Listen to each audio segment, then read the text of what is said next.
Enter the world of forensic science, the science of crime, where a suspect's guilt or innocence can hang on a single piece of evidence.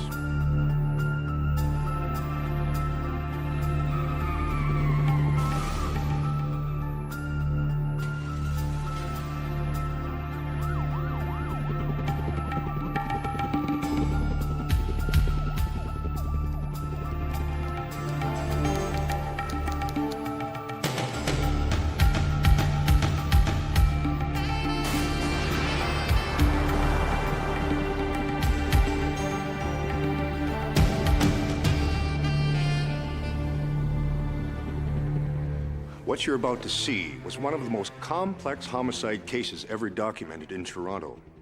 There was no eyewitness, no murder weapon, and only a mountain of circumstantial evidence that would have to be ferreted out, analyzed, and assembled.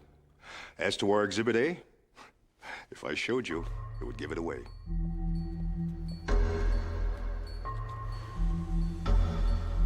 In an exclusive neighborhood on a quiet Remembrance Day, the lady of the house lies brutally murdered.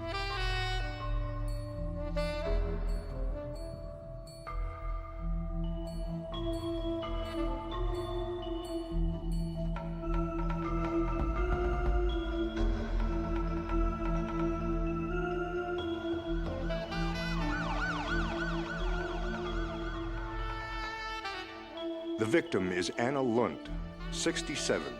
A German emigre who came to Canada just after World War II with her husband, Joseph.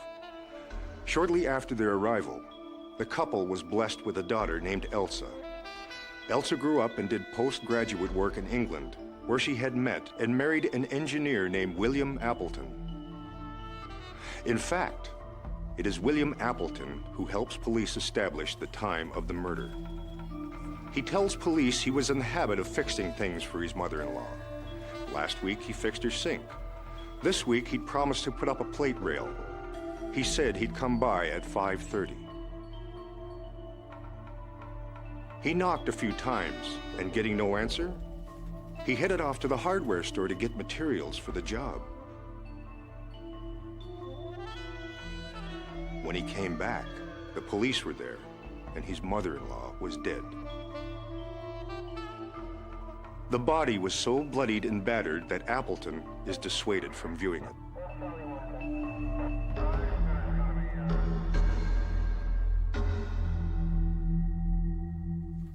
We pick up the story with the investigators. Just one of the things we looked at is there must have been a lot of hatred here, because all the injuries sustained were basically all to the head, saving except for the hands when she was trying to protect herself. As with all suspected homicides, the body is sent to the coroner's office to be autopsied. A pathologist determines Anna has been struck at least 65 times, mostly around the head and face. But a routine X-ray of Anna's skull reveals something startling. Bullet wounds. Exhibit A, bullets recovered from the body. These are what actually killed Anna Lund. The reason the bullets hadn't been detected in the first place is that the killer had purposely beaten the victim around the bullet wounds. Why? To hide the fact that she'd been shot at all, because bullets can be traced. To understand how bullets can be traced, you need to know that commercial manufacturers cut spiral grooves into the inside of the barrel to stabilize the bullet, like a well-thrown football. The bullet, as it's fired, bites into these spiral grooves, leaving small striations known as rifling marks. These rifling marks, even from the same model of gun, are as unique as fingerprints.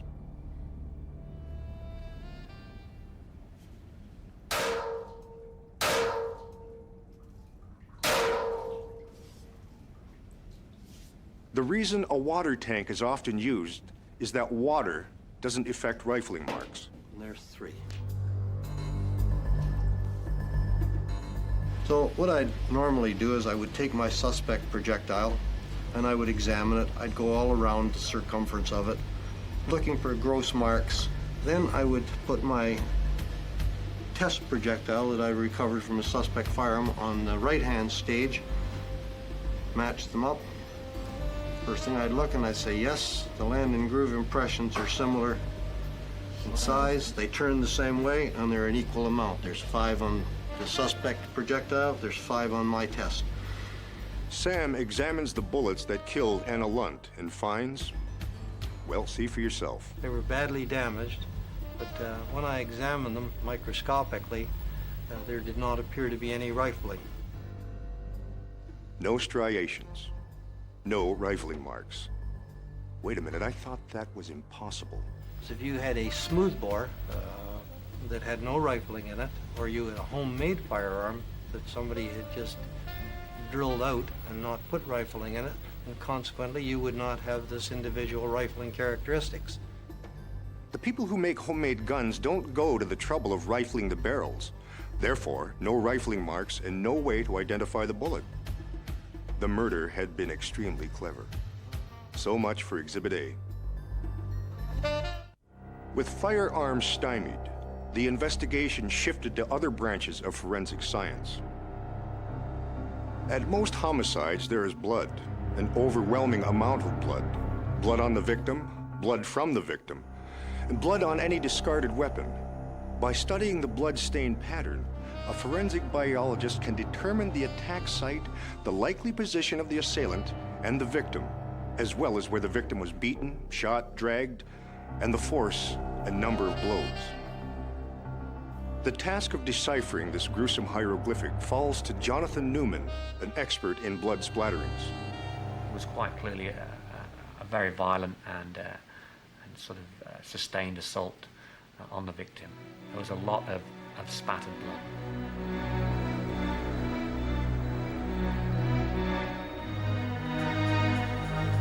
Normally when somebody cuts their finger, and that will leave a stain of a particular size, usually quite large. What we see typically in a beating or a shooting is that the stains are much smaller than one would see from just merely drip blood. And that is because there has been a force or an impact applied to the wound, which has caused the blood to be broken up into relatively small droplets. So the general principle is that the greater the amount of force applied, the smaller the droplets that are produced. So there were some marks which were described as being smears, characteristic of movement through wet blood. So we'll just take a tissue paper and we'll make a smear. This is where 2 items have come into contact, and then we have a movement of that item. Now the first smear in the middle is quite heavy, and that's quite difficult for me to determine the direction. But the top smear and the bottom smear exhibit certain characteristics which may allow me to determine a directionality. It's difficult for an unaware or an uneducated viewer to separate out what pattern is related to what action. Anna Lund had been attacked right inside the front door. She had been bludgeoned until she was a helpless heap on the floor. Then, realizing they were visible from the street, the killer dragged the battered woman into the kitchen, where she was shot with a homemade gun.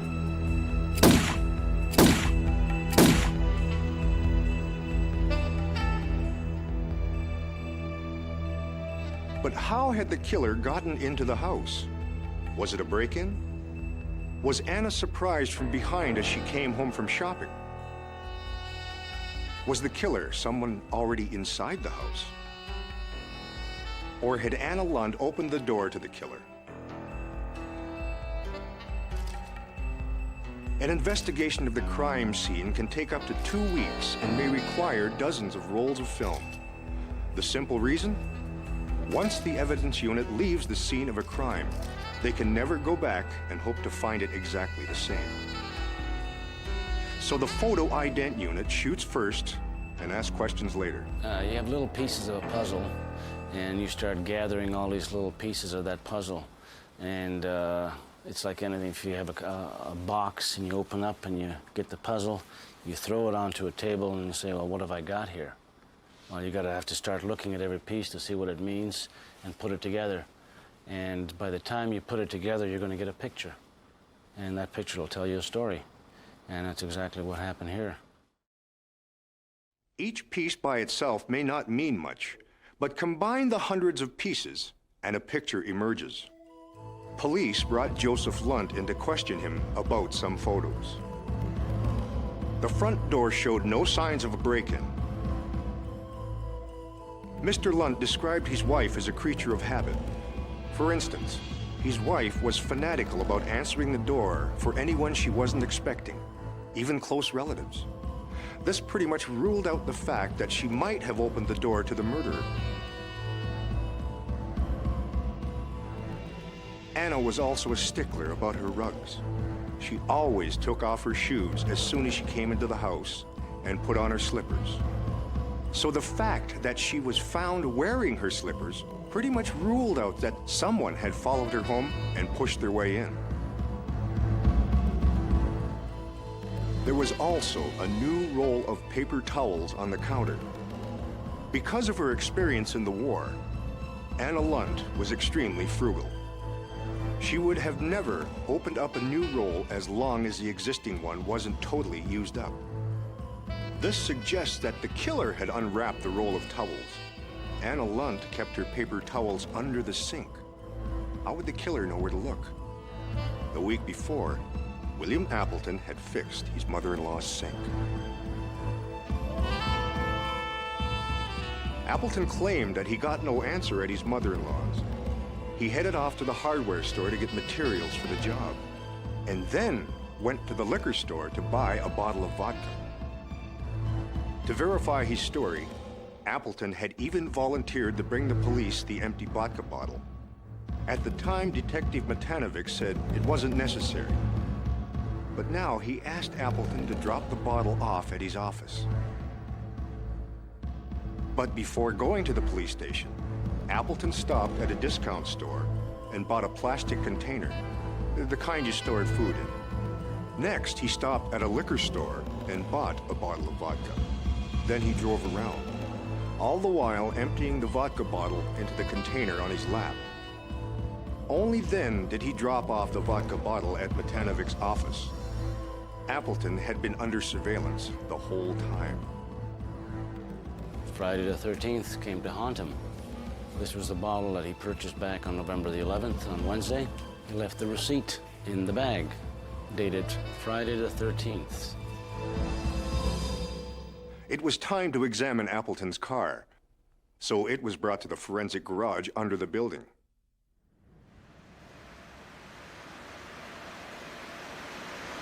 In Appleton's car, we found a small amount of blood staining and some small tissue fragments in the area of the driver's door.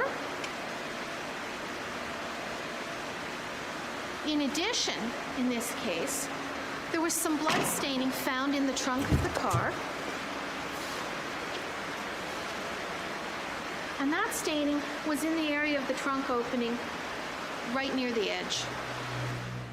When they tested the blood, it belonged to Anna Lunt. When the police bring Appleton in again for questioning, again he changes his story. Now he tells police that when he came by to put up the shelves at 5:30, the door was open. He entered and called out, then he heard moaning. He tried to save her.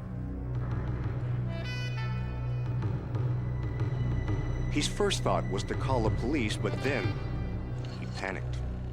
Afraid police might think he was somehow implicated in his mother-in-law's murder. So he left, stashed his blood-stained clothes in the trunk of the car, and bought a new pair of jeans. When he came back to the house, the police were already there. Appleton's story that he panicked is what's known as reasonable explanation. It would explain away all the evidence against Appleton, the vodka bottle, the blood in his car, and his running away from the scene. But was he telling the truth? And what about these?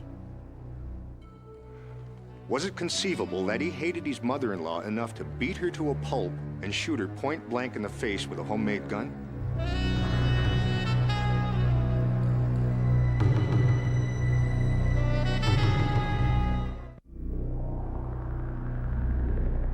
By this time, the police knew something about Appleton's personal history. He had been born into a London working-class family. At 12, his father died and Appleton was forced to go to work. He was lucky enough to get a job in a machine shop as an apprentice and become a skilled machinist. He met and married Elsa Lunt in London, and after the couple moved to Canada, he'd found work at an aerospace firm where he had risen to become a supervisor. Almost everyone at his work and his neighborhood spoke about him with respect. Again, investigators turned to forensic science, this time to Ron Smith, a forensic accountant. The forensic accountant is just one more witness who assists the court in determining whether or not the accused is innocent or guilty. Smith established that despite earning good money as a supervisor at the aerospace firm, Appleton's financial position had been deteriorating over time. The shaded area being the amount of credit that he has used, and the black area, that little piece of the pie, is the unused credit. At the time of the murder, he had exhausted his credit limit and was maxed out on all his credit cards. He had about a month's reserve before he would have to put the family house up for sale. So the police had a possible motive: money. The Lunts had considerable money, and Elsa was their only child. In the event anything happened to them, Elsa would inherit it all. As evidence began pointing more to Appleton, Detective Matanovic had a new worry. He was concerned that if Appleton felt the police closing in on him, he might panic and hurt his wife or son. At this point, the investigation shifted to England. There was three reasons why they were important to the investigation. Number one, we didn't know enough about the accused, and we wanted to find out everything we could about him because it's very important. Secondly, the item that we were looking at, the homemade firearm, we had to prove that the accused was capable and had knowledge to manufacture such an item. And the third reason, probably the most important reason, is I've never been to England, so I wanted to go. Working in tandem with Scotland Yard, Matanovic discovered two important facts. Appleton's first wife had died under mysterious circumstances. And as a lad, Appleton had apprenticed a machinist who had taught him how to build firearms. Meanwhile, detectives checked out Appleton's workstation. They found 3 hand-drawn diagrams. I said they could well be rough drawings for a homemade firearm. I showed them a device similar. This particular one here, I'll show you. It's a cutaway, showing you the spring, and you can see how I can move it back. This I would refer to as the bolt. The part that is moving rearward when I pull this circular ring is the bolt. And it is just a solid, it does not have a firing pin as such. The hole works. The forward portion would act as a firing pin and would crush the rim, the entire rim of a cartridge case. Is threaded, and it threads into the rear portion or the body of the homemade firearm. Cartridge case is placed into the barrel portion here in the rear, and then it's threaded into the body of the firearm. It certainly looks like a gun, but it don't mean a thing if it ain't got that. I just let it go forward under spring tension, and it will discharge. No rifling marks. Just like the bullets that had killed Anna Lunt. I guess he probably looked at us as two dumb cops. That's probably what it boiled down to, and his arrogance was his downfall. Appleton was arrested and charged with Anna Lunt's murder. Appleton's motive was money. He had intended to murder both in-laws and profit when his wife inherited. The plan had been foiled because Anna had told Joseph not to rush home for dinner. Appleton was going to put up shelves. As he lay in wait, Appleton had been spooked by a local newspaper delivery boy who thought it strange that the house was so quiet. Appleton was convicted of first-degree murder and sentenced to life in prison. At the beginning, you build up the evidence, you gather the evidence, you effect an arrest, you present the case to a judge and jury. The jury listens, and at the end, after all that evidence is heard, they come back with a verdict of guilty based on reasonable doubt. You get that satisfaction because you have done your part to do something for the deceased who could not speak for him or herself. And it provides closure for the family.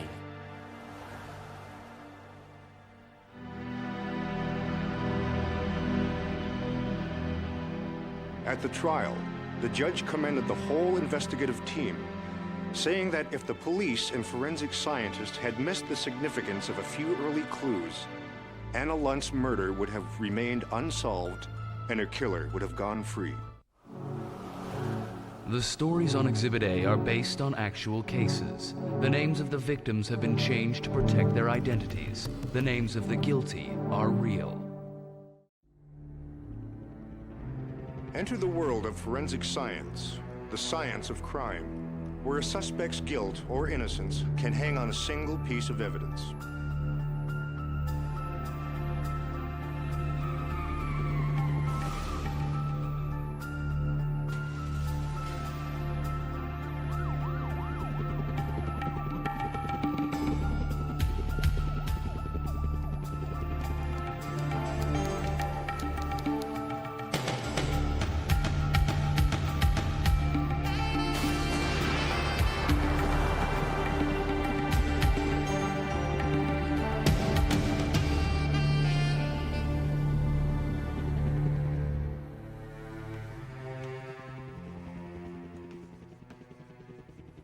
What does handwriting say about us?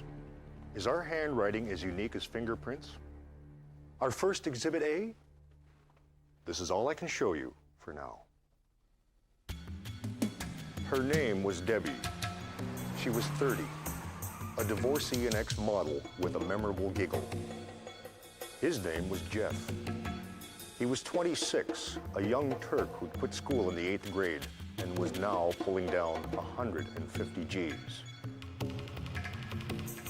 It was the best of times. They both liked to powder their nose from the inside.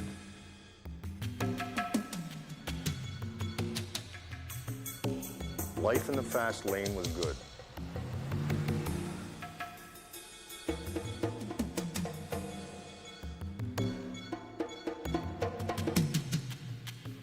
She worked in accounting. He sold used cars. And despite conventional wisdom about dating people you work with, they began to fall in love. Everyone knew. Everyone knew when Debbie and Jeff snuck off to Hawaii. Everyone knew that Martin Miller, the car jockey, babysat Debbie's dog.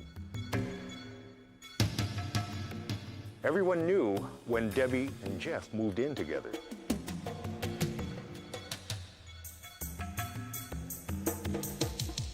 Everyone knew when their relationship hit a speed bump.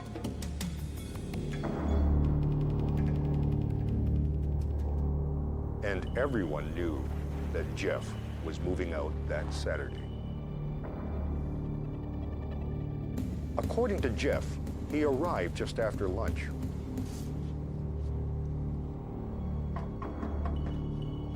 Nothing prepares him for what's inside.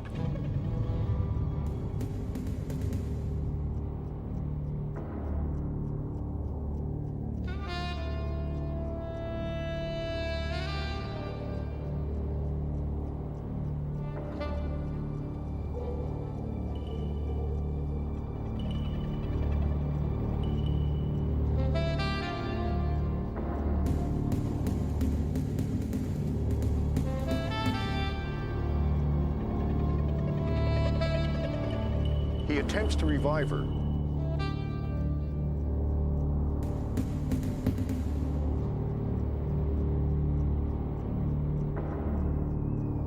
As he waits for police, he gets another shock.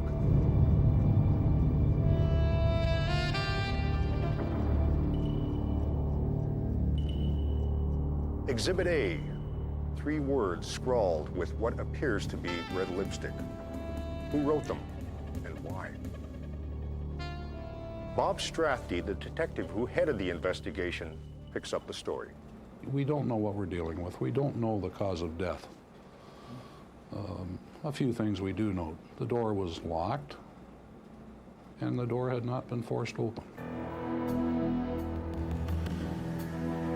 Now, if that be the case, why would there appear to be a robbery? Why would this place be in a state of disarray? A lot of things didn't make sense initially. And then you start to examine more closely, and this disarray of the apartment, my partner and I reached the decision that this was staged. This wasn't a break-in or a robbery or a theft. But the apartment, it was our opinion the apartment was made to look that way. The kitchen table suggests Debbie may have been in the midst of doing laundry. In fact, police find 3 machines full of wet clothes in the downstairs laundry room. But dominating their investigation is the mirror. That at every homicide scene, the killer leaves something or the killer takes something away. And it was very true in this case. Can you use either of those parameters to help you lead you to the perpetrator? In this case, the killer had left a message on the mirror. Can we interpret that writing and apply that to a suspect? An ident officer finds a tube of lipstick that may have been used on the mirror. It'll be tested for color and dusted for fingerprints. The bedroom is combed for clues.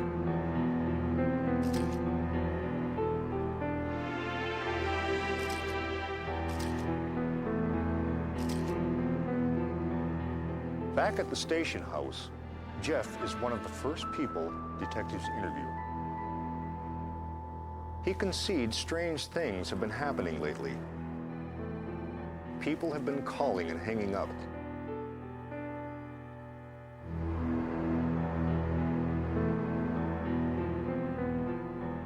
And Officer Hanson called the rental office and warned them not to lease an apartment to Jeff because he was a drug user. Jeff called the police. There is no Officer Hanson. Even though Debbie was with him for some of those times, he suspects she was behind it all. And that was one of the reasons he wanted to break up. Detectives ask how she had taken the breakup. Miserable, Jeff admits. The week before, she asked him if taking 8 sleeping pills was enough to kill herself. Another time, she told him if he left, she'd commit suicide. Maybe that's why she suddenly gave away her beloved dog to her mother just yesterday. Surely the police weren't thinking it was murder. He was concerned, he said, because of the mirror. The phrase, "Jeff, you're next," sounded like something Debbie would write. At least that's what he wanted to believe, because it was less scary. Had the dead woman written the message, then killed herself? To find out, we have to look into Exhibit A.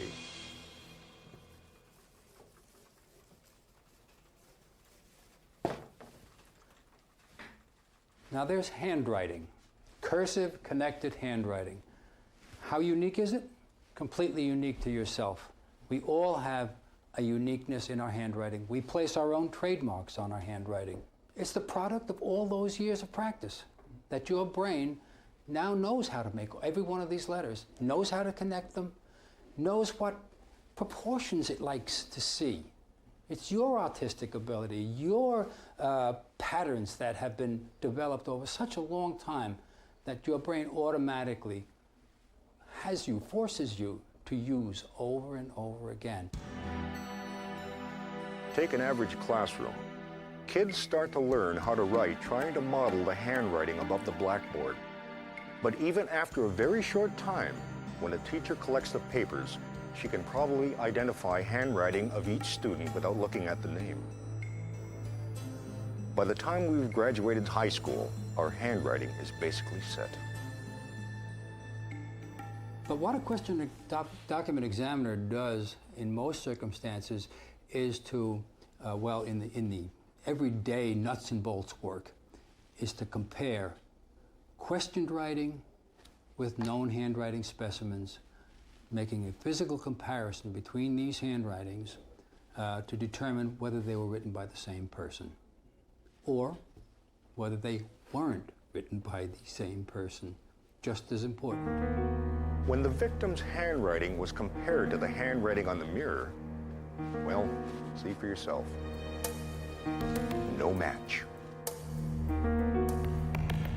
But if the victim didn't write this, who did? Was it a suicide or was it murder? As with all questionable deaths, Debbie's body was transported to the morgue to be autopsied. Dead bodies always tell stories, and one keeps one's options open until the autopsy and the findings are completed. There was an extremely fine amount of abrasion or scraping of the top layers of the skin across the front of the neck. And as the diagram shows, there are extensive areas of bruising on the back of this victim, and the obvious message at the end of the autopsy was that this woman didn't strangle herself. McCall's conclusion is that the victim had been manually strangled from the rear, with the assailant possibly kneeling on her back as he choked her. Also, the victim may have been wearing a kerchief around her neck at the time of her death, and the assailant pulled it tight. But the way the body was found suggests something else. The positioning of the body, the at-rest position, for lack of a better description, this isn't someone who hates this girl. This isn't your mad sexual predator that leaves a girl like this. So now as things are starting to add up, you're drawing a profile, for lack of a better word, of who is here. Somebody who doesn't really hate her, somebody who she probably let in, somebody who left his calling card with the note on the mirror. Things are starting to develop. We're a long way from identifying a suspect, but we're starting to get a profile. The laboratory at the forensic center finds cocaine in the victim's blood, and a vaginal swab reveals semen. The police question Jeff again. He tells them that on that Friday night, he'd come over to finish packing. It had gotten late, and they had ended up making love. The morning of the murder, as he was about to pick up the moving van, Debbie begged him to let her do his laundry. He said she didn't have to.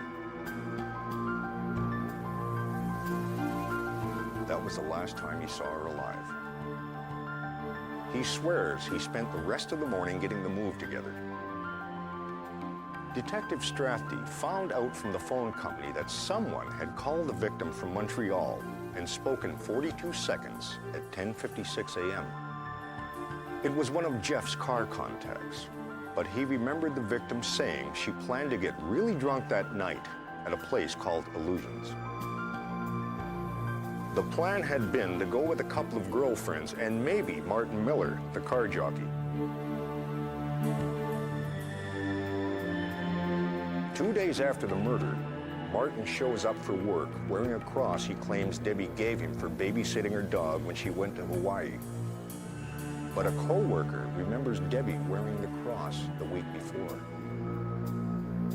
Martin Miller gassed cars and he washed cars. That was his role. And he'd see her in the accounting department. And she, in fact, she was an attractive, nice lady. And Martin, I think, aspired to be in her company. Miller claims he got teased about Debbie, but it was really nothing. Oh, he liked her, but she was too old for him. Too old to think of as a girlfriend. But you know, He liked her a heck of a lot. When the topic eases into his whereabouts on the day of the murder, Miller answers he drove around with a friend named Tony, and they caught breakfast at the Grenadier restaurant in the middle of High Park. I happened to grow up in the West End, and I'm familiar with the Grenadier restaurant, and at that time it was seasonal, and I knew it not to be open at that time. And when he mentioned he was in the Grenadier restaurant with his friend, we pursued that as to the particulars of their visit to the restaurant. But a liar does not a murderer make. So Strathy calls Tony to get his side of the alibi. And he goes through the same story. Now, the particulars of what they did in the restaurant were light years apart, mainly because it didn't happen.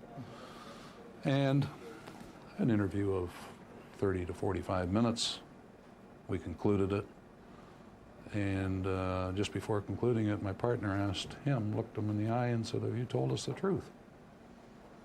And he started crying and he said, "No, I lied to you." He wanted to do the interview over again. We did. And he says Martin phoned him and told him to tell us that they were together that morning, but he wasn't with them. Police get Tony to call Miller and tell him police want to talk to him. What should he do? Miller tells Tony not to sweat it. He brags about how the police bought everything he told them and how stupid they are. Of course, police were listening in. Miller still lives at home. During the interview with police, he shows them a photo of Debbie's dog, which Debbie supposedly gave him for dog sitting the time she and Jeff went to Hawaii. But it turns out Debbie's mother only gave her the photo on the Friday, and Jeff remembers seeing it there the Saturday of the murder. Meanwhile, a witness in the building claims to have seen Debbie in the elevator on that Saturday morning with a guy a head and a neck taller. When police question Miller, he starts squirming, saying he's experiencing haziness. Strathy asks Miller if it was possible he went to Debbie's that Saturday morning. His answers show a confused state of mind. Well, it could have been totally possible. Well, just to let myself to, okay, I can't get hold of her. I'll go and see if they're there. Well, can you? Can you help us then on that Saturday morning? I mean, we know you're an early riser. Yeah, sure. Right. We know you weren't with Tony. Oh, Jesus, come on, mind, think. In a dazed way, Miller eventually admits that, yeah, maybe he took the subway out there around 11. Maybe he helped her with her laundry. But then he left. The next interview is even more significant. I felt assured that Martin did it, but why won't he tell me he did it? You know, things are piling up on Martin. What am I missing? What's really impeding the case is that police lack any physical evidence. Right after the murder, Debbie's bedroom was combed for clues. A forensic ident officer had found palm prints on the wall at the head of the bed and lifted a right thumbprint and a full right hand off the mirror. And at the base of the building had found a tube of lipstick. The laser examination failed to detect any prints on the lipstick tube, and in regards to the mirror and the wall in the apartment, there were no identifiable fingerprints belonging to the victim, Jeff or Martin Miller. The investigation seemed to be moving 2 steps forward, 1 step back. Given the lack of fingerprints and other evidence, police were thrust back on the mirror, the only piece of physical evidence that could put the suspect in the wrong place at the right time. There's a natural quality to those writings. They don't have the stilted appearance of a disguised writing.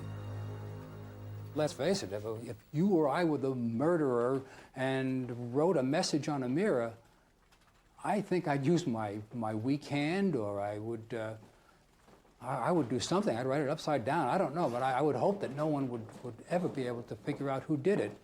But apparently the person who wrote on this mirror didn't take that into consideration, and I guess foremost in his mind was the message.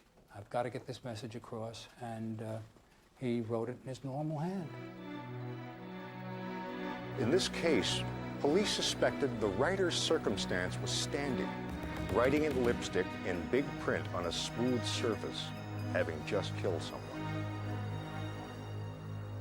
In particular, I was very much impressed or interested in this lowercase e in the word next. That e has a piece missing. Now, I would be really interested to find that same pattern in the letter E in the known specimens from this subject. If that existed, I would think that would be quite a telling and weighty factor. The problem was that the known samples of Martin Miller's printing were in ballpoint pen, hard to compare with 3 words in lipstick. So Strathdee has an idea. He called Miller's boss and asked him to get Miller to use a felt marker to make up some large signs for used cars.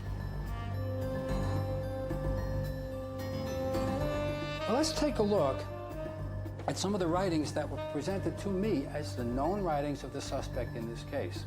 Here's the word seat. Notice the top of the E in the word seat. It's missing its top. Here's an E in the word divided. The top is missing. Again, very obvious here that we have a 2-stroke R, the same exact situation as what is on the mirror. The O, with its joining at about 1 o'clock, and to a lesser degree, the U with the long tail. I believe with about 12 letters like this, the likelihood of someone else performing these motions would be about 1 in a quarter billion.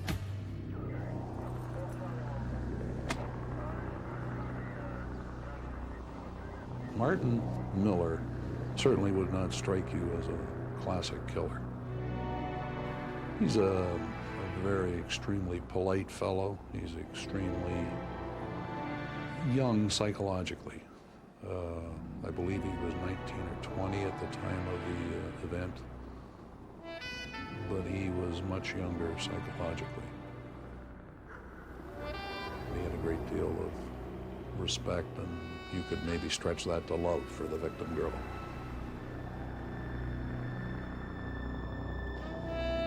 This was his queen. But on that Saturday morning, when Martin Miller went over to Debbie's and offered himself as a boyfriend replacement for Jeff, police surmised Debbie laughed in his face. That's when the warped part of him took over, and he strangled her.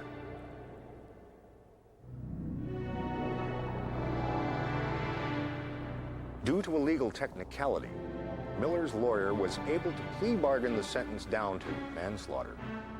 And Miller, for the first time, conceded he had killed Debbie Wright. The stories on Exhibit A are based on actual cases. The names of the victims have been changed to protect their identities. The names of the guilty are real. Enter the world of forensic science, the science of crime, where a suspect's guilt or innocence can hang on a single piece of evidence.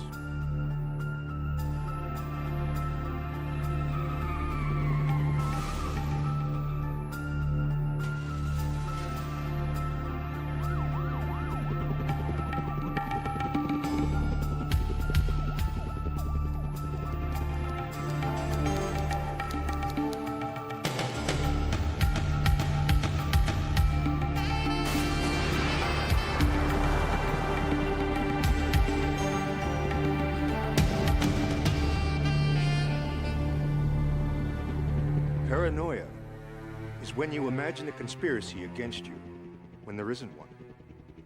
According to psychiatrist R.D. Lang, there's no word for someone who is being conspired against and doesn't know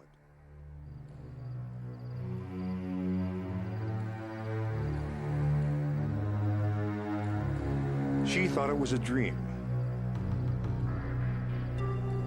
Even when she couldn't find her camera the next day, she didn't give it a second thought.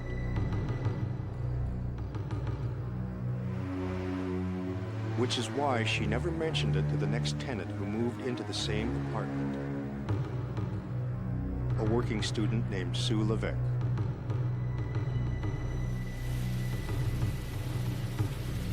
So weeks later, when Sue Levesque is taking a shower and the shower curtain suddenly sucks in on her as if someone had opened the front door, she shrugs it off as just her imagination.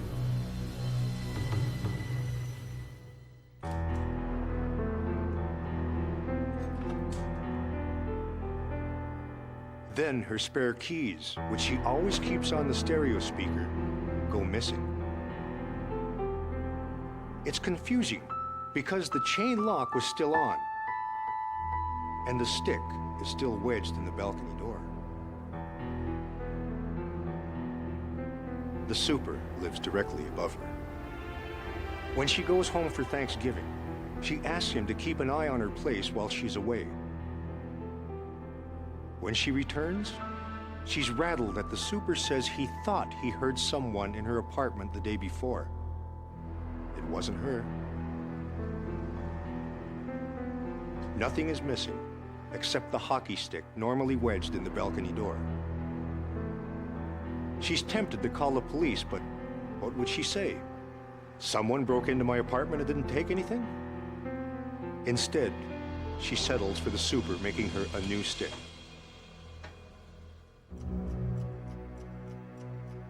That night, she can't sleep trying to figure out what to do. The next morning, she puts a jar outside the door. If it's moved, she'll know someone was in her apartment. Then she sets off for work.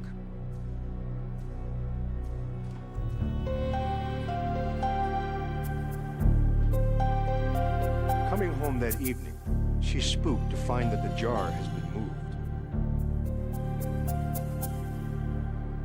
Then she notices the bathroom door is closed.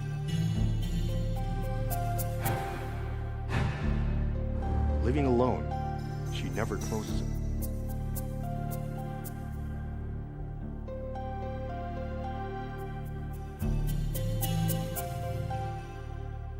Someone is in there. Someone she doesn't know. And they're dead.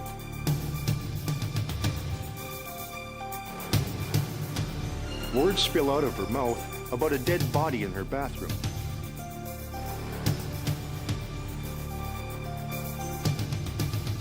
He tells her the victim is a teenage girl who babysits the super's son. He calls 911.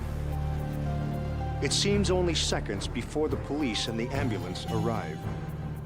Sue hears the commotion. She hears someone shouting something about resuscitation. Then she hears the victim's mother.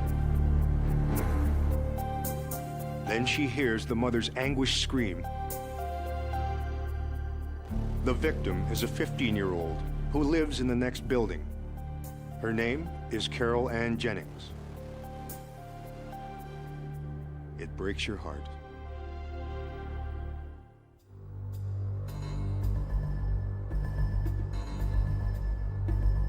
After the emergency crews leave, the ident unit goes in. The first thing they do is collect short-lived evidence. Any evidence that might be subject to changes in weather or might easily be contaminated. A soil sample just inside the door. A footprint on the balcony.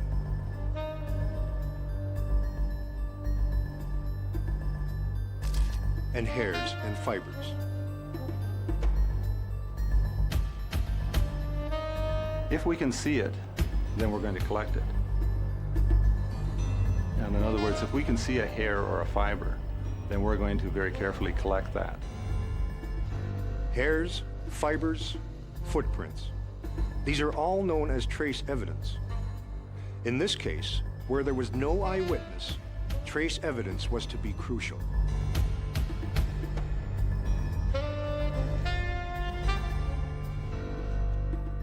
The ident unit will examine the footprints.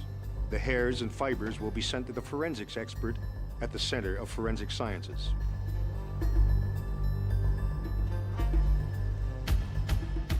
We deal with the hairs one by one. We have to deal with them as individual hairs and individual fibers and we subject them, each of these individual fibers, to a battery of tests.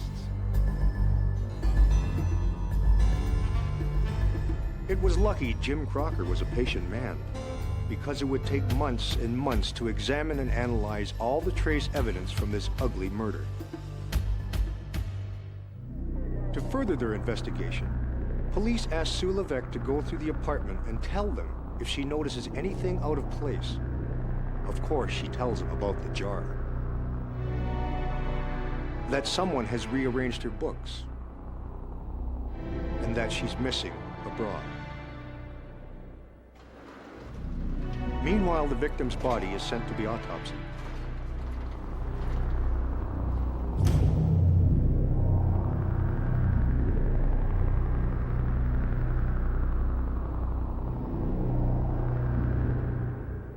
External examination of the body showed a ligature mark across the front of the neck and mainly to the right-hand side of the neck, but crossing the midline to the left.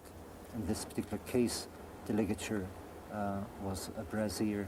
In association with the ligature mark, there were multiple areas of abrasion, meaning scraping of the top layers of skin. And it's not unusual in cases such as this that the victim will cause injury to the skin in an attempt to get the hands or the ligature off the neck. This woman was conscious and was fighting for her life as she was being strangled. But what was she doing in Sue Levesque's apartment? Sue had found the chain lock just as she left it, and the stick still wedged perfectly in the sliding door. We pick up the story with the investigators. So we found out that this the superintendent of the building is who she babysat for, and we learned that the apartment was totally secured, so we became very suspicious of him because he would probably have access to that apartment. And we immediately responded to interview him and in the upstairs apartment. But when the police questioned the superintendent, his alibi is that he was at work the whole time. About the same time, detectives hear from the victim's mother about a possible suspect in a nearby town who had once sexually abused her daughter. It turns out that both the super and the other suspect have ironclad alibis, so it throws everything back to the apartment. What was the victim doing in Sue Levesque's apartment? And how come both doors were still locked? The answer was to be found in these traces of paranoia. Exhibit A, hairs and fibers. Investigators questioned Sue Levesque again, this time about anything unusual that may have happened the day of the murder.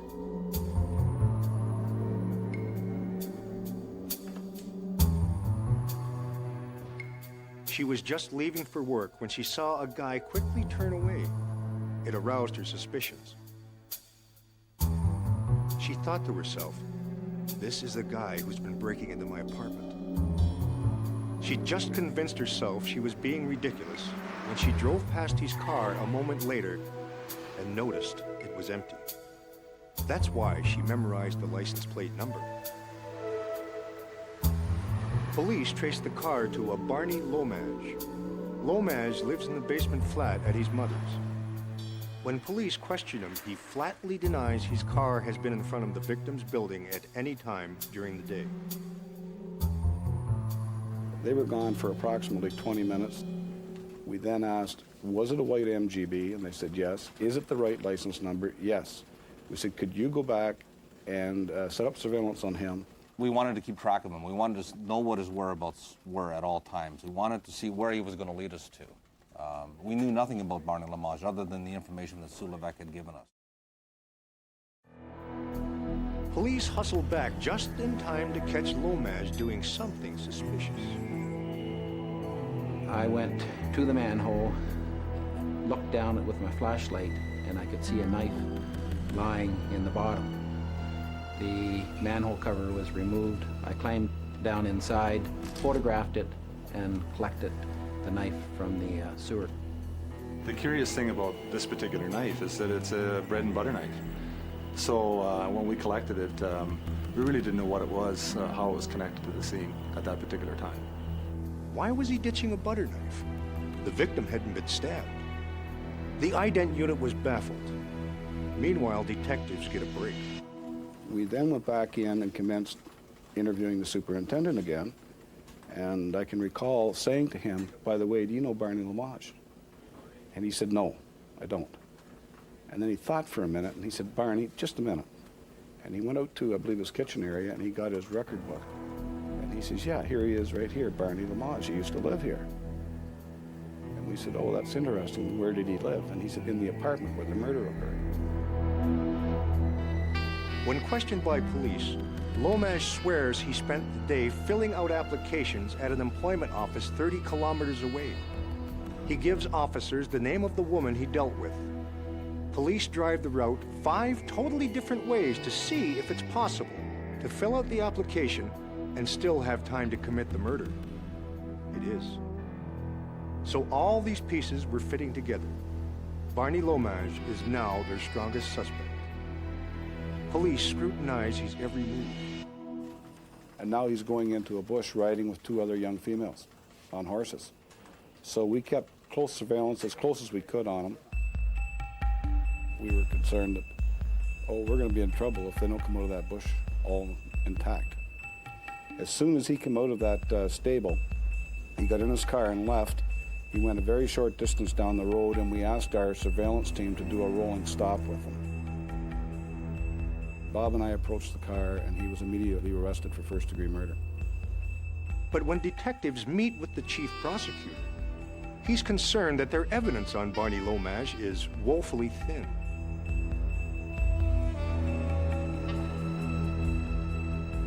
Police get a search warrant to check out Lomage's apartment. They find silverware whose pattern matches the butter knife he dropped in the sewer, and a roll of film. In situations like this, the police always hope it'll contain photos of the victim and implicate the suspect. But the photos turn out to be from a party. None of the pictures show even a trace of Carol Ann Jennings, Sue Levesque, or Barney Lomage.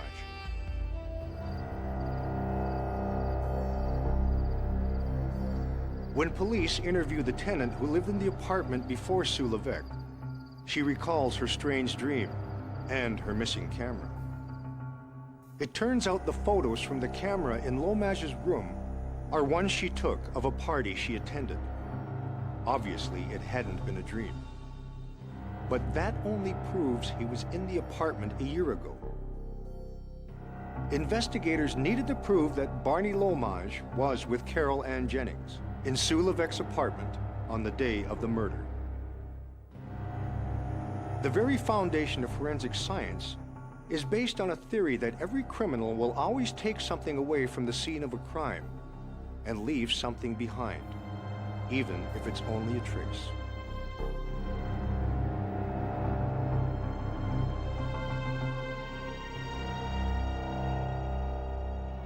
The fingerprints that were useful for us in this investigation were the fingerprints of our deceased on the textbooks that were in the bedroom.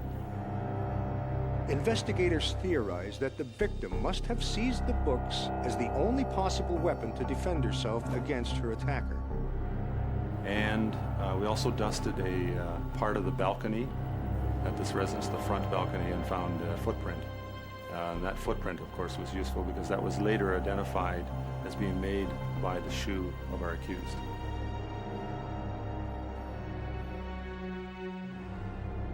Police also obtained hair samples from Barney Lomage. What you see is one of the hairs from our accused, and this was found present on the bedclothes that were present. As you can see from the convoluted nature of the hair ending here, this is the root end. This is what we would term a ribbon root. And it indicates that the hair was in the active growth phase at the time it was pulled from the scalp. And in fact, it allows us to say that this was forcefully removed. But investigators still have a problem. Because a good defense lawyer could argue that Barney Lomage's hairs and footprints were found in the apartment because he used to live there. Trace evidence can be used by either side. Investigators need to find trace evidence connecting Barney Lomage, his apartment, his car, the victim, and Sue Levesque's apartment. In this case, the painstaking and arduous process is a two-way street. Some cases involve a considerable amount of interplay between ourselves and the investigators. We develop some evidence, we relate our findings to them, and they in turn consider the meaning of this evidence and can it possibly lead to other findings with respect to fibers or hairs. As an example, in this case, we surfaced within the apartment where the murder occurred, we surfaced a number of red fibers. They were present on the bedclothes, they were present on the deceased, and yet within the apartment there was no source for these fibers. Investigators get another search warrant and obtain a number of articles from the accused bedroom. One of the articles is Barney Lomage's red dressing gown.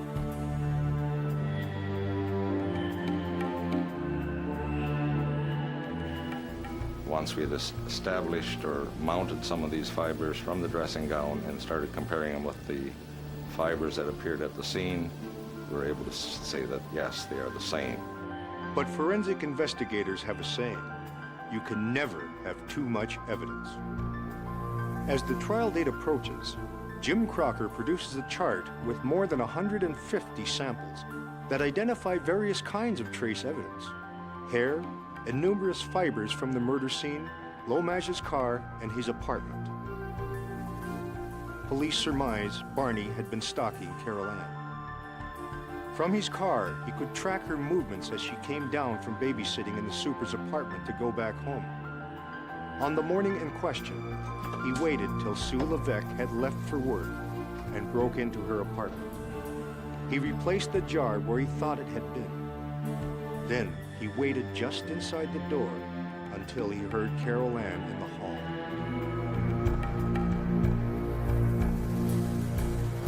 He grabbed her and pulled her into the apartment.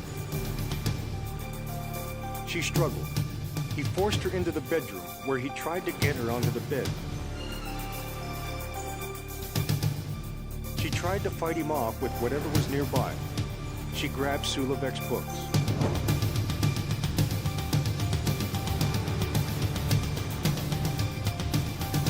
Finally, he forced her into the bathroom and strangled her with the bra. Then he straightened the books and was going to straighten the rest of the apartment when he heard a siren. He quickly relocked the front door and gently let the stick fall back into place.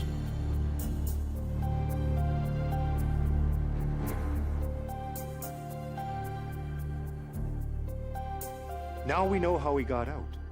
The question is how he got in. At the trial, Dennis Cullen demonstrated how he thought it was done. And you reach in and slide the chain up using the knife, and you're in. When the ident officer did it in court, the jury gasped. We had a witness tell us that as a 6-year-old, she was sexually assaulted by Lomage. As a 6-year-old, this happened. So, I mean, his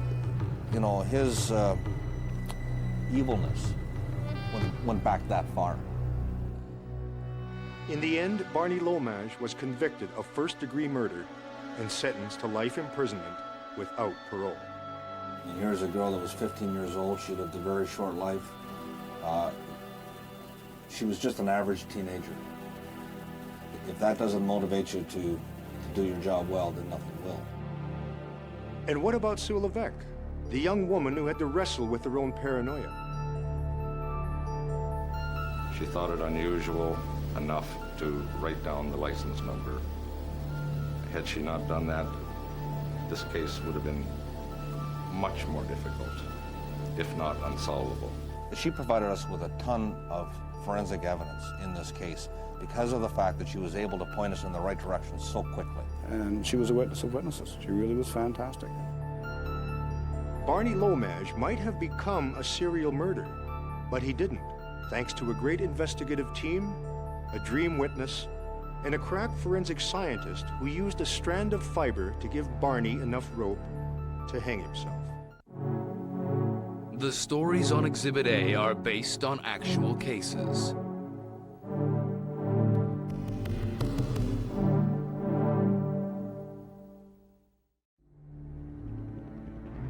Enter the world of forensic science, the science of crime, where a suspect's guilt or innocence can hang on a single piece of evidence.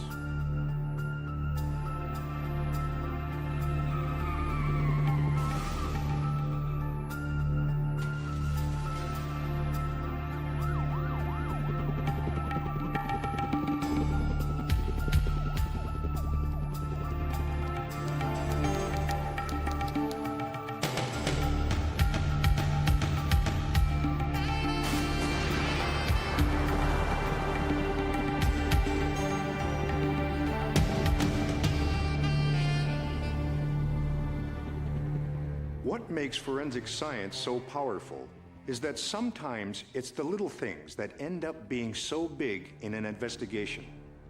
These are the cases that stay etched in the scientist's memory and documented in their scrapbook.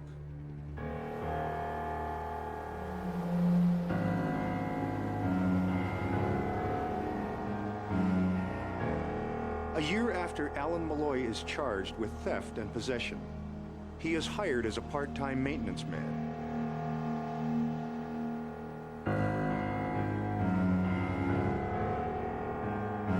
A week later, he's found by the safe in the administration office and fired by the head caretaker.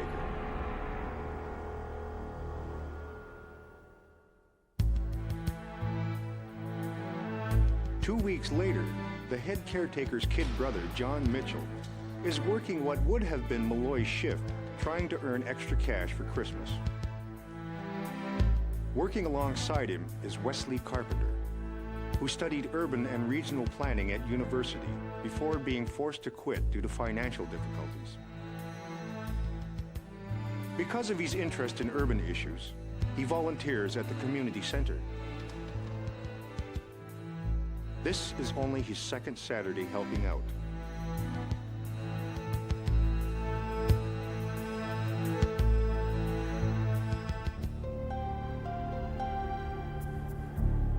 Bernie Eves, a caretaker at the center, arrives for his evening shift. He looks for John and Wesley, but can't find them anywhere. In the executive office, he finds John's coat.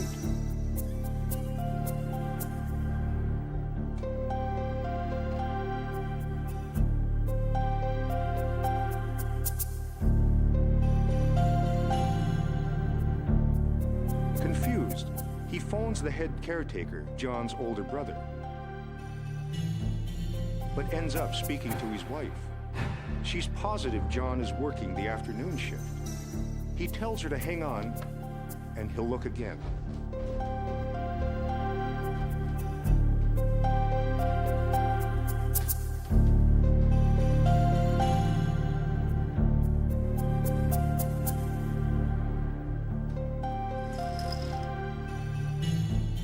This time, in the boiler room, he finds John.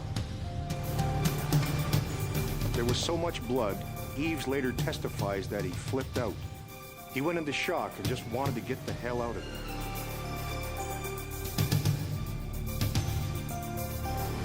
The police are called to the scene. A purplish fluid from punctured air conditioning drums is oozing onto the floor and mixing with blood. John and Wesley are dead, and they'd been blasted with some kind of a weapon. We pick up the story with the investigating officer. When we first enter, we have this massive amount of blood. We have the purplish liquid on the floor, and I'm not close enough to the bodies at that point to tell that they have been shot. I can see the trauma to the head, and from a distance of the doorway, is all this blood from these head wounds? Eventually, we made our way to the bodies, and obviously up close and examined the bodies. You can see the gaping wounds on either side of the chest cavity, laterally, left and right. Both of them were shot the same way.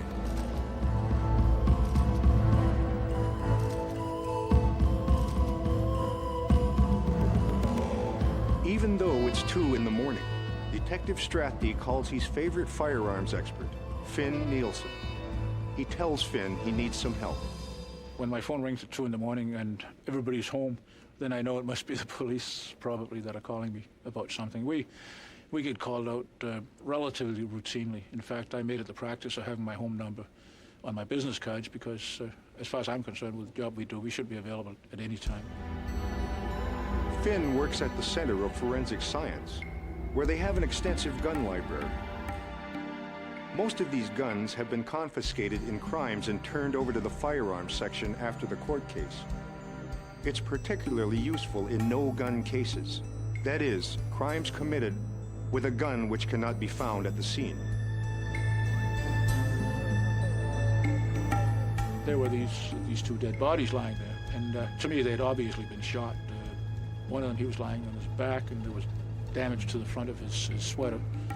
And of course, he was lying in a huge pool of blood, so if he hadn't been shot, he'd been stabbed with something pretty heavy. I thought he'd been shot. And also, of course, I saw the cartridge cases lying on the floor, which, don't ask me why, but they hadn't picked up and taken with them, which was okay with me.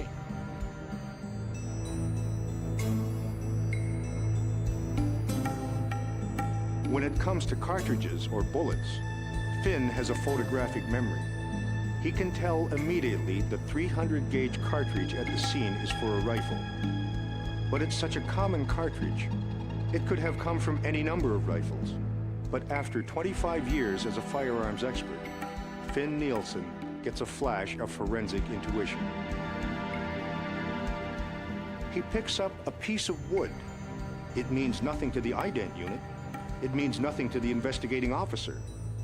In fact, no one would have even bothered to collect it. But Finn senses it's important, though he just can't figure out why. An unassuming splinter of wood.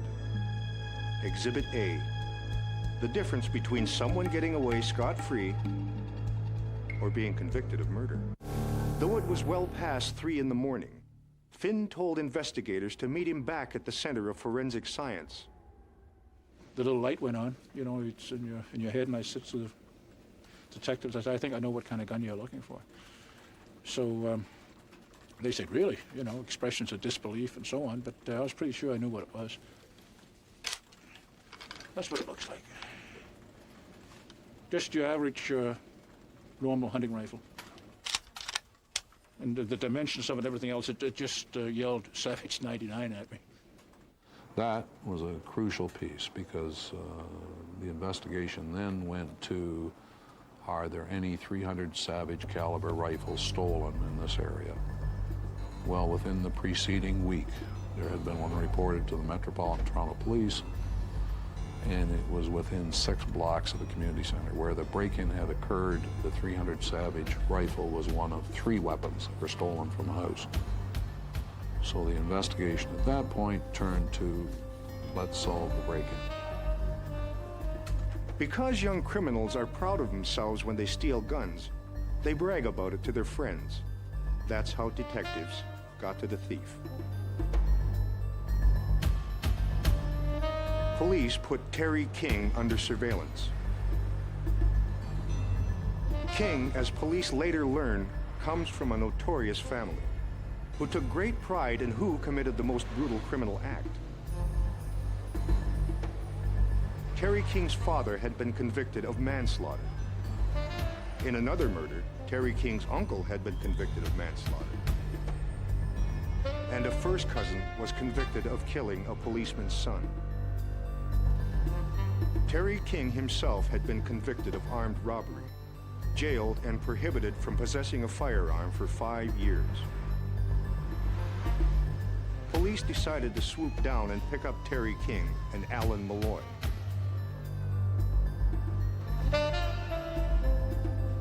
The pair are questioned separately. When Terry King is confronted with what the police already know, he promises to lead them to the rifle, if he is allowed to talk to his girlfriend first.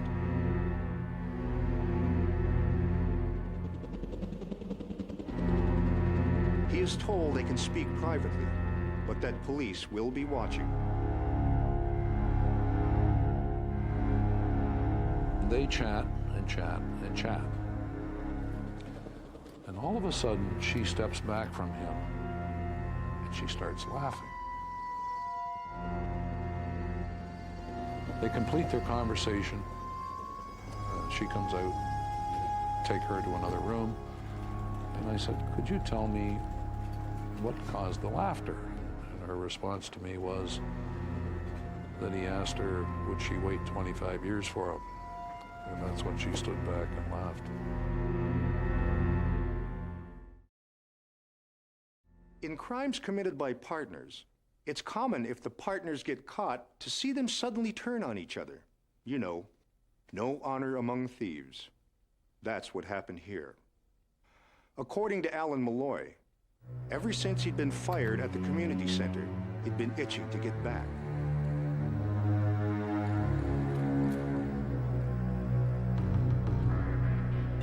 The plan was to tape a side door open and stash the tools so that he and Terry King could sneak back in later that afternoon.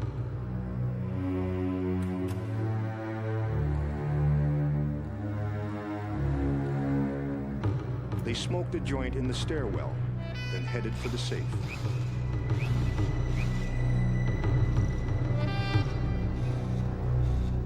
John instantly recognized Malloy and knew that he had been fired from the center and why. Wesley told the pair they weren't supposed to be there. According to Malloy, he didn't know about the gun and was scared about what King planned to do. King told him that he was just going to tie them up. Malloy said, let's get out of here, and King said, F off.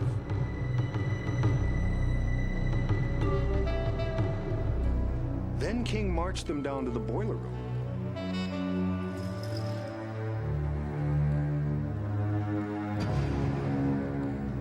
According to Malloy, he never went into the boiler room.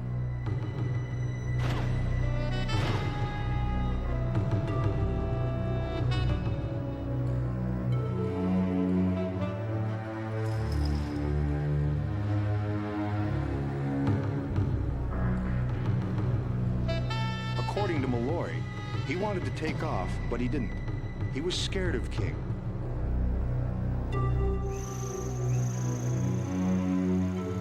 So we went upstairs and watched King try to break into the safe.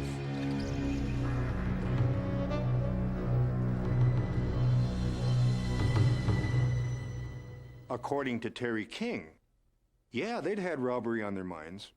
They'd gone there in the afternoon. They'd smoked a joint, but it was Malloy who tried to break into the safe. He'd gotten scared when John recognized Malloy.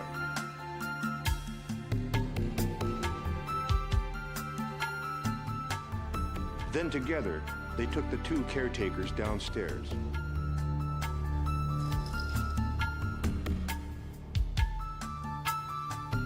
In King's version, Malloy didn't wait outside the boiler room at all.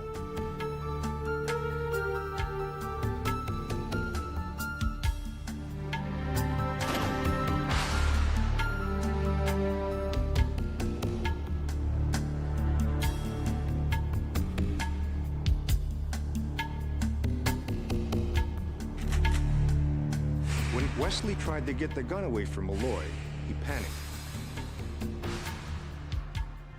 Wesley tried to hide behind the boiler. King promised him if he came out, he wouldn't hurt him.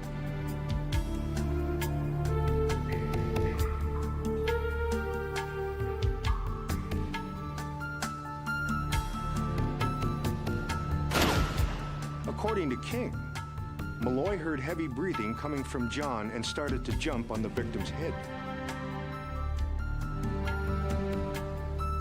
According to King, Malloy was anxious to go back upstairs. After about 10 minutes, they left and headed to King's girlfriend's place. Two different tales. Meanwhile, Finn Nielsen uses the comparison microscope to match the cartridges from the murder weapon to the rifle recovered from Terry King.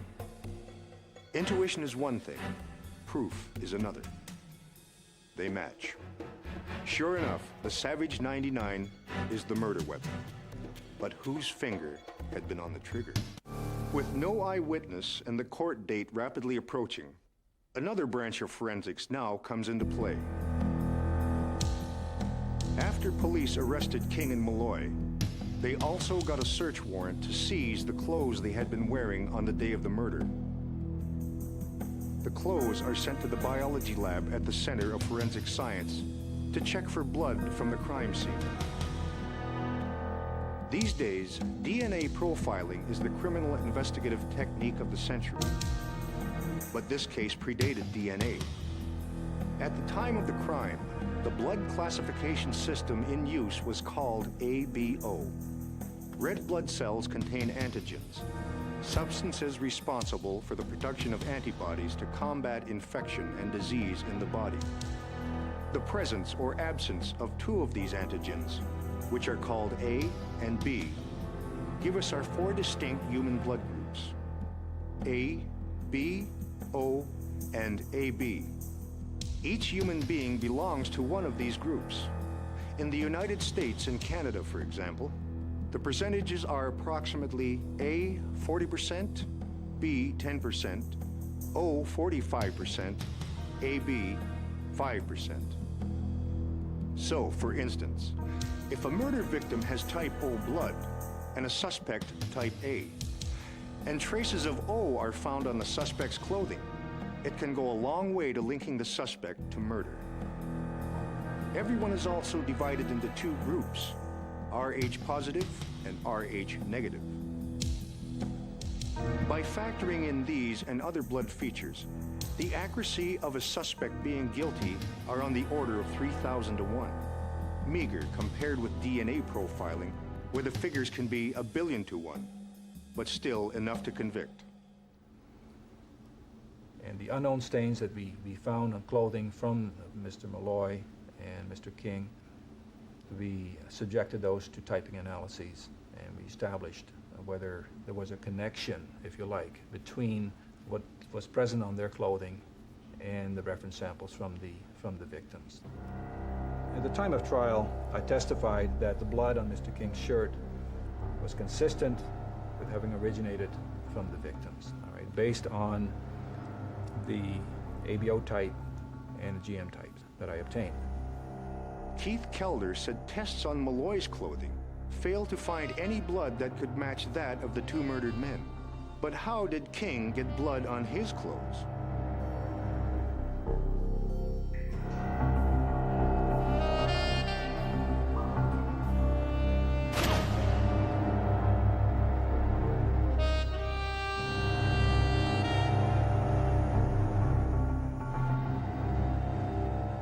And the piece of wood was a piece broken off right in here.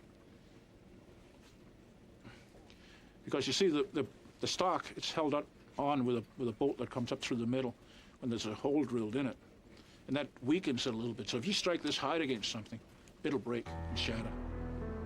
But they've taken the pieces with them and left this little piece there. Lucky for us, really. If you know anything about guns, I mean, this 300 Savage would bring down an elephant. And then the trauma to the head. It didn't happen with one blow.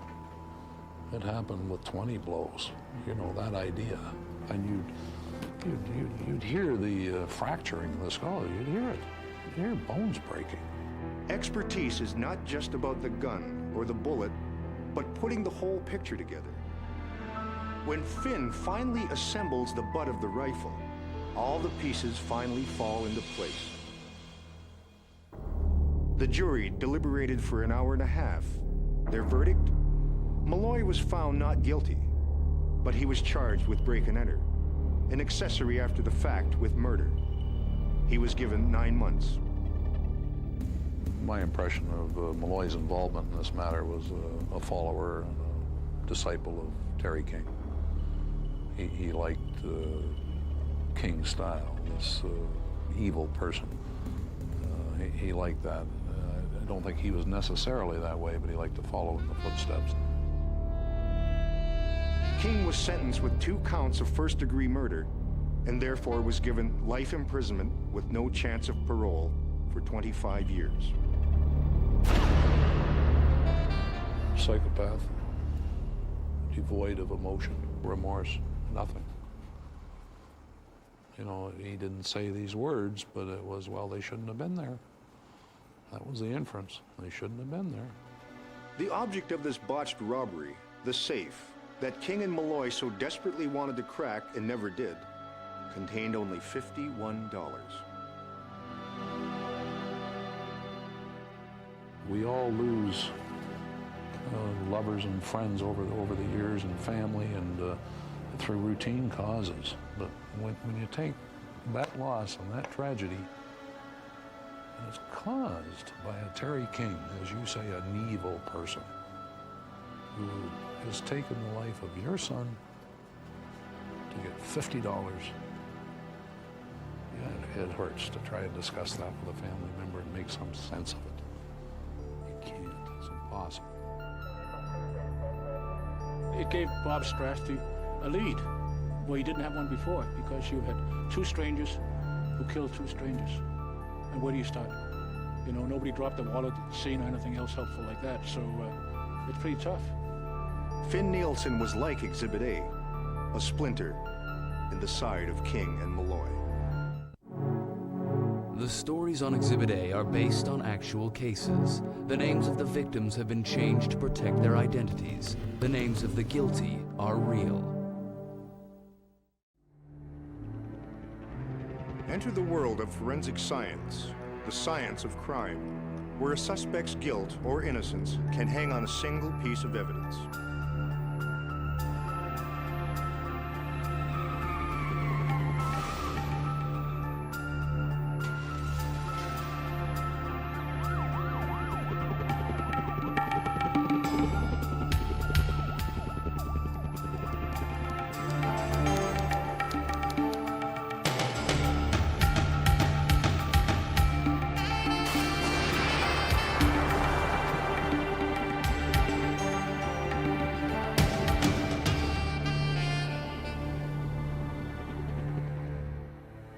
Imagine a crime-fighting team made up of a concerned doctor, an undercover ex-biker, and a shy biochemist. Yet this unlikely trio is what it would take to try and stop an accused murderer. Exhibit A, the DNA of a virus. It started with a love story. Jennifer Anderson was invited to a dinner party where her cousin introduced her to the guest of honor, Charles Sinyanga. Charles was smitten with her immediately. Jennifer was a recent university graduate back from years of travel, now managing a clothing boutique. Charles Sinyanga was a refugee from Uganda, a law student who narrowly escaped the repressive regime there. He fled to Canada, where he had enrolled at McMaster University and studied political science. At the time, the Canadian job market was proving inhospitable, and Sinyanga was almost penniless. But Sinyanga was successful in another field. He could make himself irresistible to women. Though Jennifer Anderson was not given to casual sexual affairs, the day after she met Sinyanga, she went to bed with him. He did not wear a condom, but she was not concerned. She was taking the pill. AIDS only happened to gay men or IV drug users, so everyone thought. It was 1986. AIDS was still a relatively new disease. There was no cure. Doctors believed that it was almost 100% fatal. The result was often hysteria.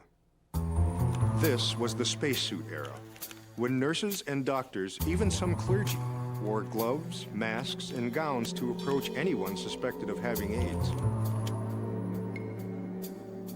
Over the next year, Jennifer's health was fine, except for rather frequent colds and flu. But Senyanga was suffering from excruciating headaches. She urged him to see a doctor. The doctor found he had swollen lymph glands, indicating the presence of an infection. Senyanga conceded to her he probably had the AIDS virus. Before coming to Canada, he had had an affair with a prostitute who worked the university bars. Supposedly, he had even fathered her child. At that point, Uganda had the highest concentration of AIDS in the world. 25% of all sexually active adults had the virus. Both the prostitute and the child had died of AIDS. Even after his tests came back confirming he had AIDS, Senyanga continued to have sex with Jennifer Anderson. He never told her about the tests, and he never wore a condom. Around this time, Senyanga and a fellow Ugandan borrowed money from friends and opened the African shop. Senyanga was knowledgeable about the paintings and artifacts, and he had the passion of a salesman. Jennifer's ardor was cooling towards Senyanga, because he would make a date for Friday and show up Saturday or not at all. One day, Jennifer ran into a friend of her cousin's, Linda Booker. When Linda casually mentioned she was also having an affair with Senyanga, it was the final straw. Jennifer stopped calling. Senyanga never seemed to notice. Shortly after this, Jennifer went to give blood. The Red Cross, which had been screening blood since 1985, sent her a letter saying that her blood had been rejected. She was advised to visit her family doctor. When her doctor opened the letter, he gasped and said, "Oh dear, I have bad news. You're HIV positive. You better not have sex with anyone. You are a walking time bomb waiting to go off." From what little she knew about AIDS, she expected to die within weeks. She was 26, single, the beloved daughter of a well-to-do family, and she just tried to adjust to the knowledge that her life was over. It was devastating. Jennifer went looking for a female doctor. That's how she came to Dr. Cheryl Wagner, one of the few women in 1988 treating AIDS. At this point, I had a lot of experience with HIV, but most of my practice for the previous 5 years had been with gay men. So she was, I believe, actually the first woman I saw with HIV. She had just met this man, and she was so concerned that she may have infected him. 5 days later, Linda Booker also went to see Dr. Wagner. She also tested positive for the AIDS virus, and the same man was also responsible, Charles Senyanga. So Linda wrote him a letter clearly stating that both she and Jennifer had tested positive, and because of the high incidence of AIDS in Uganda and your promiscuous behavior, it is virtually 100% certain that you too are a carrier of the AIDS virus. The letter ended with the ultimatum that if Senyanga didn't cooperate and reveal the names of his sexual partners so they could be contacted by an anonymous third party, she would allow her doctor to report him to the public health authorities. He didn't respond. Cheryl Wagner notified public health, and a nurse was dispatched to tell Senyanga that he was obliged to be tested. He was found to be HIV positive and instructed not to have unprotected sex. As he often did with members of the health community, Senyanga assured her that he always practiced safe sex, and that besides, these days he was celibate. A year later, a third woman arrived in Dr. Wagner's office. She too was HIV positive, and again, her partner was Charles Senyanga. At that point, I almost fell off my chair because this was 1 year later. This was clearly a new infection. This was a man who I knew had been counseled, who I knew had knew his HIV positive status. I think as soon as she walked out of the door, I was on the phone to public health and asked to speak to the medical officer of health for Toronto. She persuaded the health authorities to issue a rare Section 22, forbidding Senyanga from having sex at all. Francine Dalton, woman number 3, had met Senyanga at a rock concert. She found him very considerate. The first time they had sex, she insisted he wear a condom. He agreed, then pulled it off right before he entered her, even though he knew he was infected and that he'd already infected 2 other women. Gradually, the relationship began to take on a familiar pattern. Senyanga would make dates and show up late or not at all. Soon, there was a 4th woman. What would it take to stop this man? Amazing as it seems, what Senyanga was doing, namely infecting women with a fatal virus, was not a crime in Canada. The reason?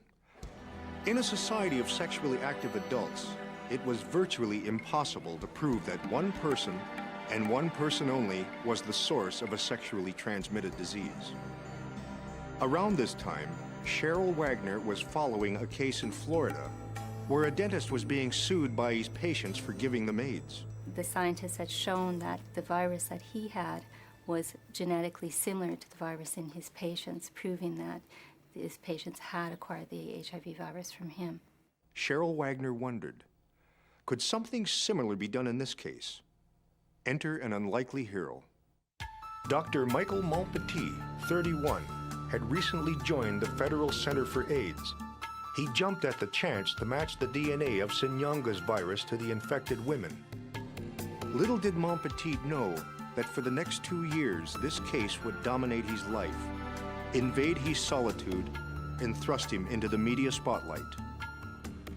The women decided that they were, at this point, frustrated enough with the public health process and the lack of protection that public health had given them, that they were ready to sort of take this very tentative foray into the criminal side of the investigation. But if there was to be a trial, the police would have to gather evidence. The assignment was given to Inspector Terry Hall, a legend in the OPP for his courage working undercover with bike gangs. The women would have to reveal every intimate detail of every sexual encounter with Senyanga and any other lover over the past year and a half. Senyanga was just like a biker, except he didn't have a bike. In these kind of interviews, you have to get into very explicit details with these women as to the actual act that took place and every act that they had performed with the man. And it's very, very difficult for them to be interviewed and to discuss that sort of thing.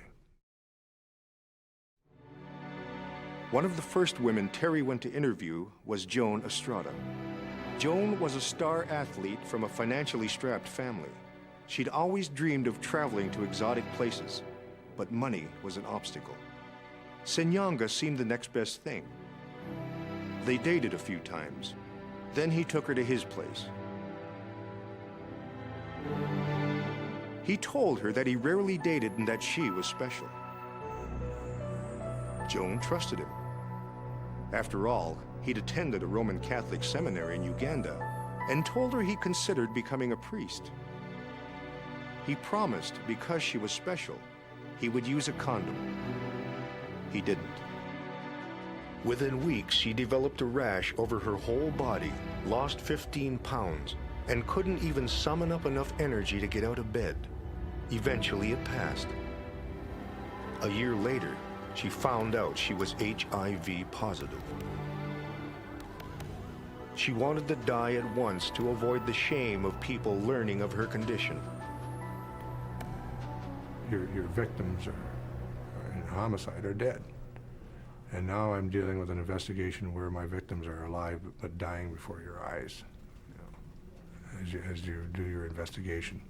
And it's not like a bleeding knife wound. It's a long, slow death. Soon there was a 5th victim. Nancy Gauthier, a single mother. Then a sixth, Danielle Fitzgerald, who had been date raped by Senyanga. He had insisted, even though she said no, that she wanted it. Michael Montpetit worked for months trying to identify the DNA of the women's virus. It was like hitting a wall with no way over or through it. It was very frustrating time after time to see my positive controls work beautifully, my negative controls not show anything as they should, and my samples not show anything at all. And that was very frustrating. Montpetit was trying to replicate the technique used in Florida, but it just wasn't yielding results. Without his evidence, there could be no case against Senyanga. A year went by. During this time, the women went back and forth about whether they would testify. It was very difficult for them because none of the women's parents knew that they were HIV positive. So the idea of testifying in a public trial was terrifying. I was concerned what that would do to their emotional health and also their physical health, because stress can play havoc with the immune system. Montpetit had been proceeding on the assumption that Senyanga's AIDS virus was a subtype B, a North American strain, like the Florida dentists. But given that nothing was working, he decided to try something radically different, and it worked. Not only was Senyanga's virus different than the dentist, it was an African subtype A, a strain never before seen in North America. At Senyanga's preliminary trial in February 1992, a big issue was the question of consent. The women had consented to having sex. They hadn't consented to being infected with a deadly disease. But would that distinction hold up in court? The star witness was Michael Montpetit. The reactions from all the women indicated that all of them shared HIV subtype A, which is not commonly found in North America. And that was a first very strong indication that these women were all infected from a common source. The women gave very moving testimony about the catastrophic effects on their lives and dreams from being infected with AIDS by Senyanga. Their health was failing. They were isolated by despair and the stigma of AIDS. Joan was so suicidal, Dr. Wagner and others worried about her. The judge in the preliminary trial allowed 2 charges to stand: sexual assault and gross negligence causing bodily harm.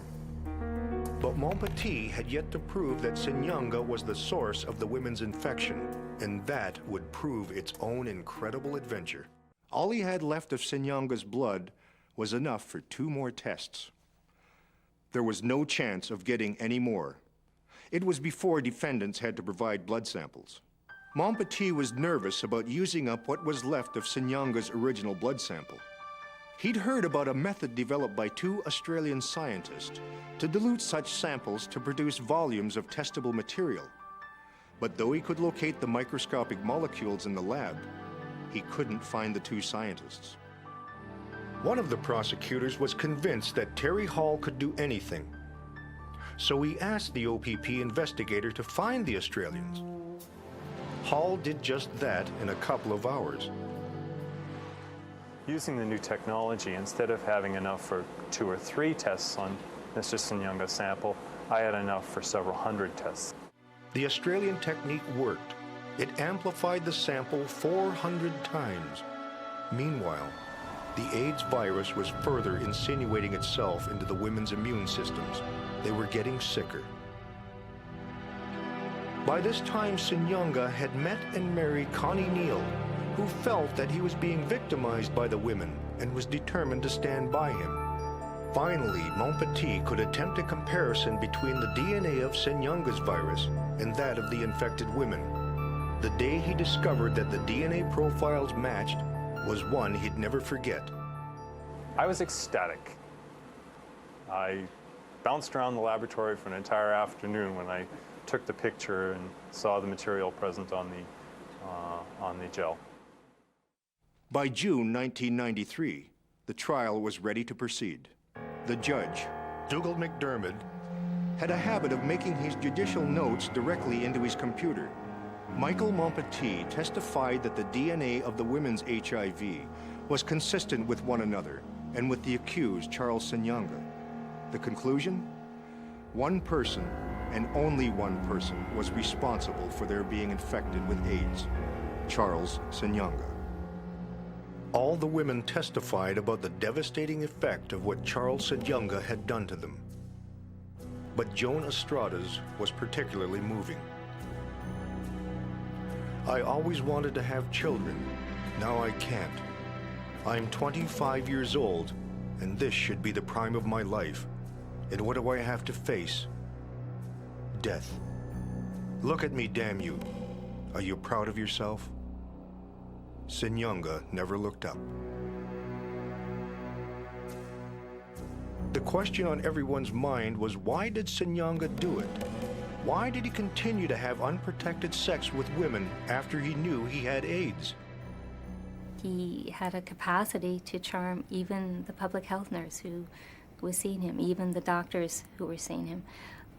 But underneath that, there was somebody who I felt all along was cold, calculating, and not confused about HIV. This was a smart man. This was a man with 4 or 5 years of legal training himself. I felt he knew exactly what he was doing. And just didn't care. His lawyer at first argued that HIV didn't cause AIDS and that Senyanga was suffering post-traumatic shock due to the trauma of his Ugandan university days. With the evidence, the way it was presented, the evidence was there was no doubt that he infected these women. There was no doubt that he knowingly infected these women, in my mind and from the evidence that was presented. So I was very confident of a conviction. The judge said he would consider this decision and render it in a few weeks. He didn't have a few weeks. Exactly 13 days later, Charles Senyanga died of meningitis, a treatable disease. Justice McDermott had already written 128 pages of his decision. He simply deleted the file. For the women, it was terribly frustrating because this was typical of Charles Senyanga. He was always the man who would call up and say he'd be there on the weekend and then never show up. For them, it felt like once again he had done it to them. He had missed his final date. This man didn't get his just due. He took the easy way out. The women were left trying to deal with their shattered lives, afraid of having intimate relationships for fear of infecting partners. Words can barely describe their isolated and fragile existence. Francine Dalton recently died of AIDS. Cheryl Wagner cared for her up until the end. Terry Hall held her hand as she went into her final coma. More than a dozen other women who were infected by Senyanga have come forward since the trial. 2 others died of AIDS. This case brought 2 things to me. One is a deep appreciation for how easy it is to become engrossed in small details and to dissociate oneself from the ramifications of one's science.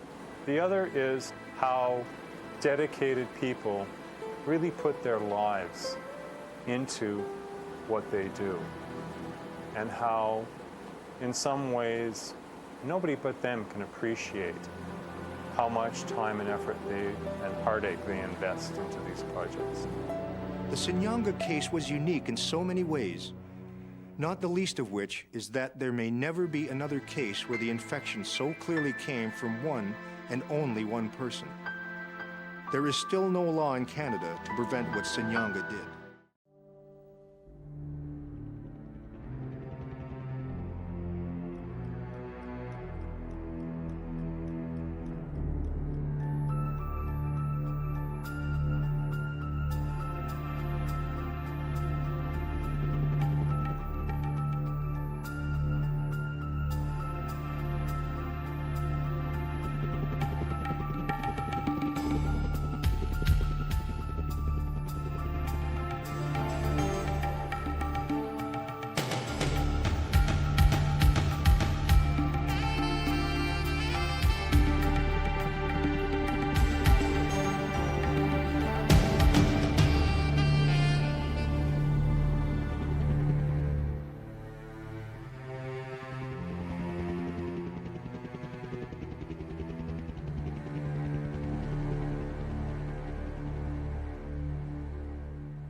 The stories in Exhibit A are based on actual cases.